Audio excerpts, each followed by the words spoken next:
All right, let's dive right into this explainer and look at what our source material reveals about that incredibly frustrating gap between understanding English and actually speaking it in the real world. Seriously, if you've ever felt completely confident watching a movie without subtitles, only to find yourself utterly speechless when a barista asks you a super simple question, well, you are in the exact right place. Today, we're going to explore how the sources say we can finally fix that. Here is our agenda for today's explainer. We'll start with Section 1, the speaking freeze, move into Section 2, the shadowing technique, and then apply it to Section 3, everyday transactions, Section 4, travel and hospitality, and Section 5, health and troubleshooting, before wrapping the whole thing up with Section 6, the key to fluency. Section 1, the speaking freeze. Let's start by validating a struggle that, honestly, almost every single language learner faces at some point. So, why do we freeze up? Think about this.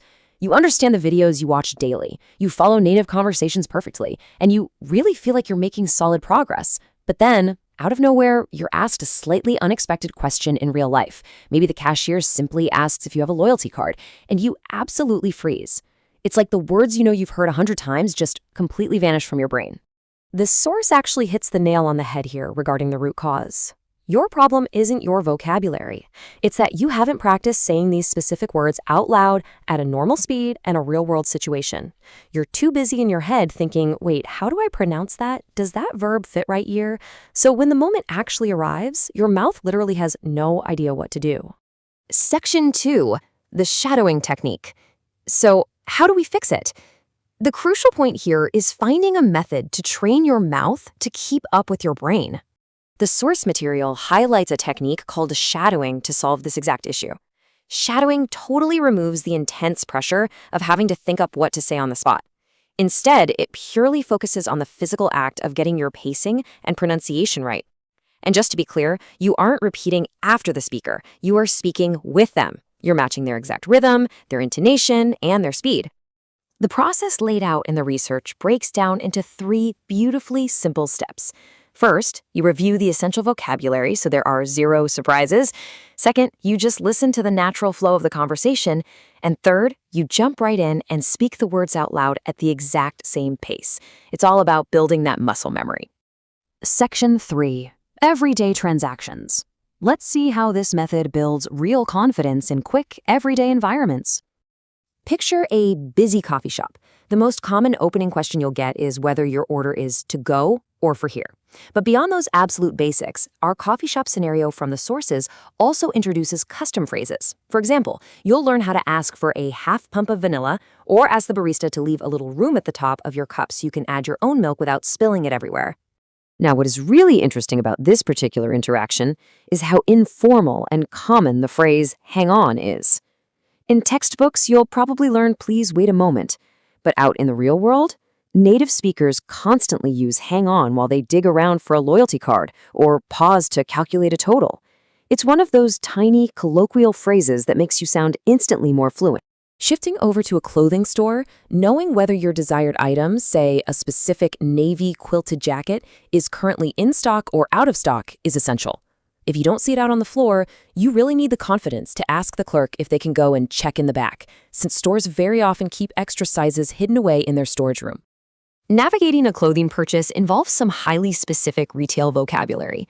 The dialogue from our source material highlights that items might run small, meaning you might actually need a large even if you usually wear a medium.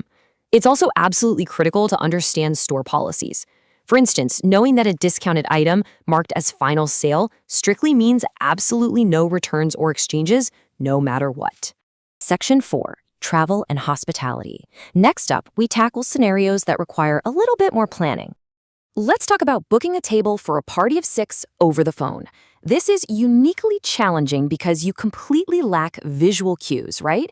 You can't rely on hand gestures or facial expressions. You have to clearly navigate alternative times if they're fully booked, and clearly express critical dietary requirements, like making sure the kitchen is fully briefed on a severe nut allergy.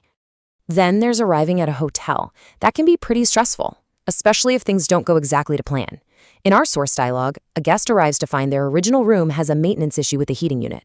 But by confidently confirming their king bed requirement and just keeping calm, they seamlessly navigate being bumped to a superior room. They effectively secure a free upgrade just by communicating clearly. When checking in, you definitely also need to understand the specific financial vocabulary of hotels. You gotta know that incidentals are just a temporary $50 hold on your credit card for potential extras from the minibar. You also need to ask the right questions to find out if the breakfast buffet is extra or if the gym up on the second floor is completely complimentary. Section 5. Health and Troubleshooting. Now we face some higher stakes conversations where absolute clarity is completely critical. Imagine explaining a recurring issue like a migraine to a doctor. You really must be able to clearly articulate your experience. You need to explain how specific triggers like extreme stress or lack of sleep bring on your symptoms.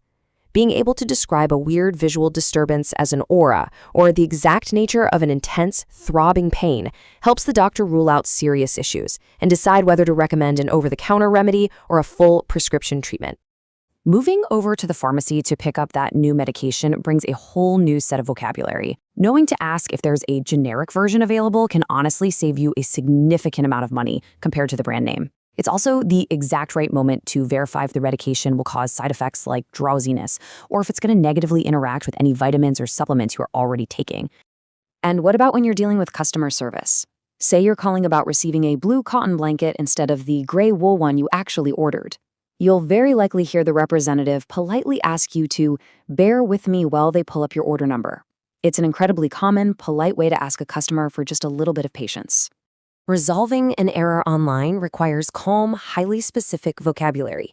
You aren't just complaining, you are initiating a structured process to secure a prepaid return label so you aren't unfairly charged for the return postage. And hey, if you have a tight deadline, like an upcoming birthday, you need the vocabulary to push the representative to check with their supervisor and upgrade your replacement item to priority shipping. Section 6, the key to fluency. Let's wrap up this explainer by connecting all of these varied real-life scenarios from our sources back to your core language learning goals. The source material drives home a truly crucial point here. Just reading these words on a page isn't enough. By shadowing these highly specific interactions out loud, from ordering decaf oat milk lattes to discussing medical prescriptions, you build the literal, physical muscle memory required to stop freezing. You are training your mouth to finally catch up to your brain. I want to leave you with a thought to chew on as you continue your language journey. Look back at the interactions we just explored. Which of the 7 conversations is the hardest for you? Is it the complete lack of visual cues on a restaurant phone call, the high stakes of describing painful symptoms at a doctor's visit, or something else entirely that trips you up? Find that weak point, start shadowing those specific conversations, and just watch your real-world confidence absolutely soar.